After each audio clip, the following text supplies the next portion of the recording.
I'm getting some tires and wheels swapped out on my 2500 HD, and I'm really excited about the way the look is coming together on this truck. I just recently swapped out the black badges for chrome, just because it has so much chrome on the rest of the truck and it's blue. So the black and blue I really didn't like, and I like that the chrome badges really just pop. You can see I only washed the truck around the badges because I want to go through and do a nice wash and clay bar and polish it. It has some scratches I want to see if I can get out of it, but I really like the way it's looking. I went with Falcon. I went with the Rubitrex. The Wild Peak AT3W tire is getting pricey. I really like those tires, but these are pretty similar. Not quite as aggressive, but pretty close, and they're also the three peak rating. Plenty of siping, and they look pretty aggressive, so I'm happy with them. One thing that I did realize is they are a little bit smaller. This is the stock tire size for the truck.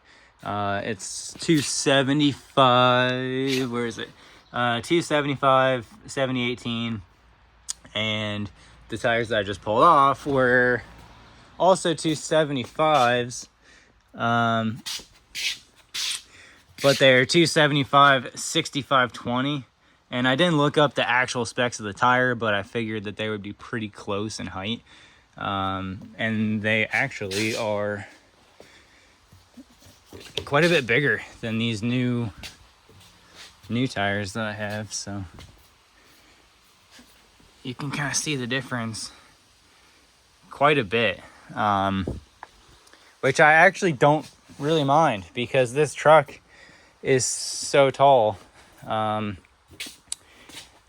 I think that the final call will be on when I have it out of the garage, sitting in the driveway, and kind of look at how it looks standing back at it with all the tires, all the new tires and wheels on it, and see if the tires look too small for the truck. I think that them having a little bit of an aggressive look on the sidewall is going to help. So if they are a little small looking, at least they're going to be aggressive. But like I said, the truck's so tall, it's not the end of the world to me if it lowers it down a half inch or whatever it will. I think it's going to look just fine. And these other tires actually were pretty close in the wheel well. They were, in here somewhere. There really wasn't much room, so I am liking how it's looking. Here's kind of a contrast, the old, or comparison, the old and the new. I really just like the way that the new style looks. It's what came on the truck, and someone put those on it from a custom or a LT. I think they come on, and I think the LT, you can get it either way. I'm sure you can order the trucks however you want, but I think those come on a lot of customs and a lot of LTs,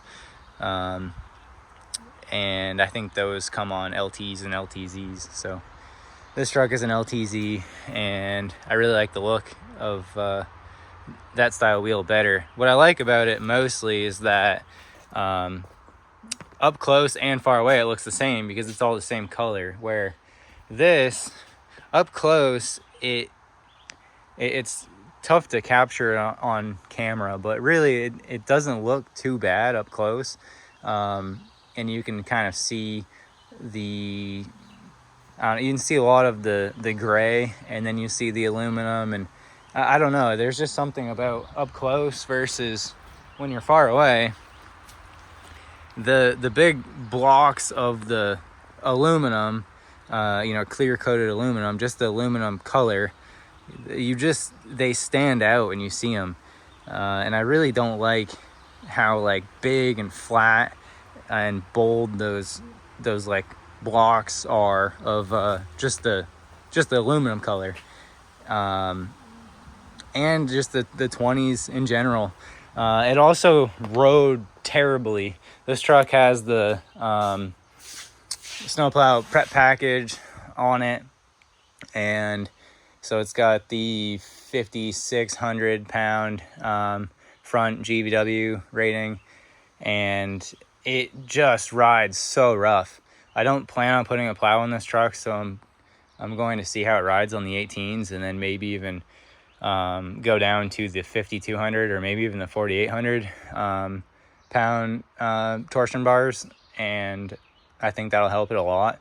It's just absurdly rough going over bumps and everything. So I came out of a dually, a crew cab dually Cummins pickup, and this has to ride worse. So it just, it has that really rugged front suspension, and it's just a gas motor. It doesn't, I know the truck, weighs a fair amount, but it doesn't weigh enough to push that suspension down and make it ride good. So that was another factor. I think the 18s will help it ride better, and I'm gonna start out with 60 psi in the front tires and then 60 in the rears and see how that does. I don't tow a lot with it, and if I need to, I can bump up the rear pressure so that it doesn't squish the tires if I am towing. So